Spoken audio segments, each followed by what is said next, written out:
Please be aware of the different travel rules depending on the type of passenger.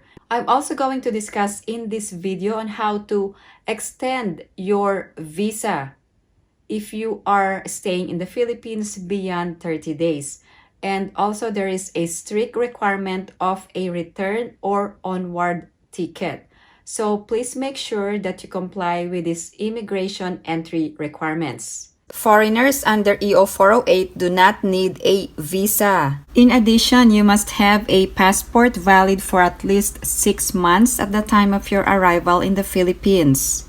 Also, you must have a return or onward ticket. The requirement is that your return or onward ticket must be within 30 days for non-visa required countries under Executive Order number 408. Also, you must not be a restricted, blacklisted, or considered excluded alien by the Bureau of Immigration. Here's an illustration for foreign nationals. For foreign tourists, there are two classifications: visa-free under EO 408 and visa required. These are countries not included under EO or Executive Order number 408. So visa-free privileges, 30 days, and 9A visa will be 59 days single entry visa. Other classifications of foreign nationals: former Filipino citizens, also foreign spouse, and there are different requirements if they are traveling with Filipino or former Filipino, or if they are traveling alone, they will be treated as a foreign tourist. Also, there are foreign children traveling with Filipino or former Filipino parent.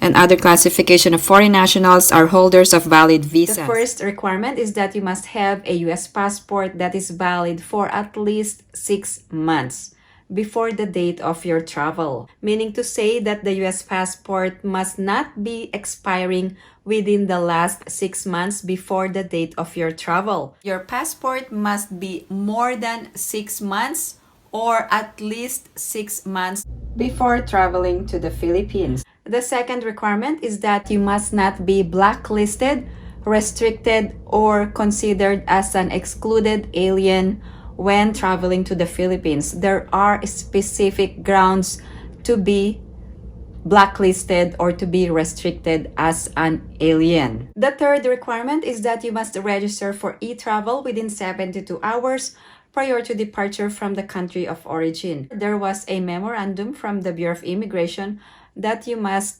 register for e-travel. There was a press release from the Bureau of Immigration stating that e-travel registration is free of charge. Also, the Bureau of Immigration is warning the traveling public against scammers who operate websites that charge and collect fees as payments for registering in the government's electronic travel declaration system known as e-travel.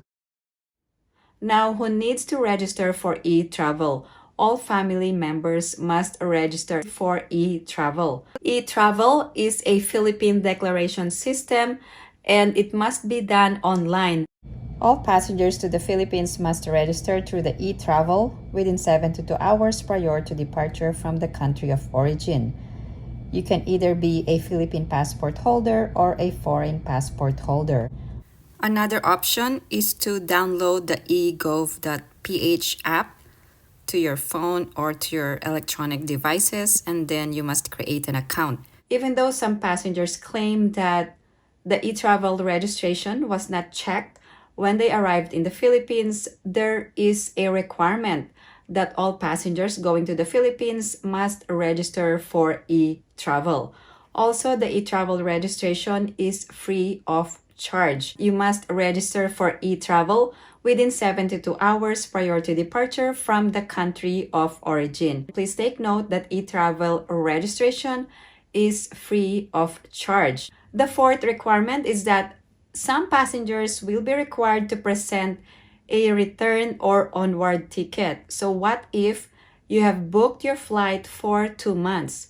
The requirement is that you must have a return ticket not later than 30 days from the date of your travel. So you must rebook your flight.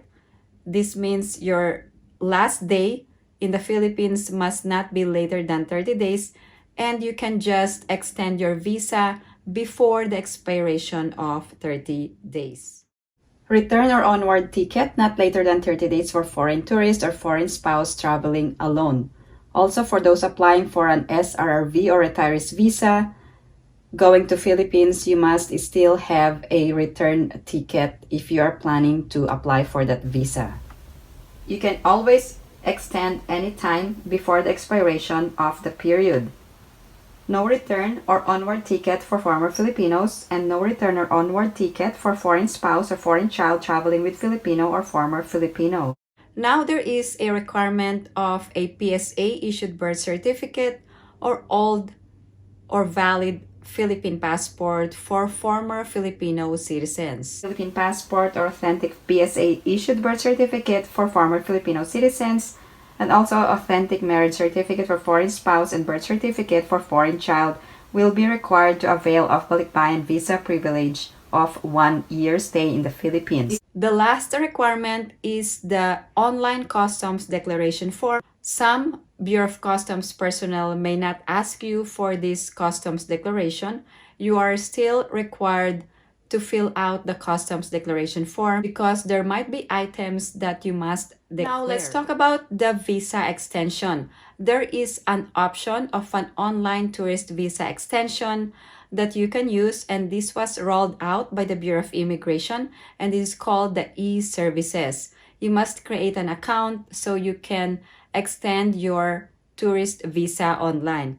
You can also visit the nearest Bureau of Immigration for your visa extension, and you must pay the fees and fines if you overstay. First scenario, before expiration of visa for non-visa required or visa required. You only need to pay the fees, and you need to do it before expiration. However, if after the expiration of visa for non-visa required or visa required, you must pay the fines, pay the fees including arrears. Also, you must secure the necessary clearance for you to stay in the Philippines.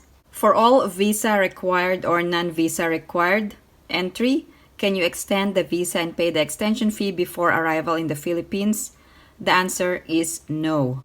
You must visit the nearest Bureau of Immigration office to pay and extend your visa. If you're going to extend your tourist visa, you can now do it online. This is called the new e-services by the Bureau of Immigration. If you have any other questions or comments, please post them down below and I will get back to you as soon as I can. Again, thank you guys for supporting my channel. And if you haven't liked this video, please give it a big thumbs up.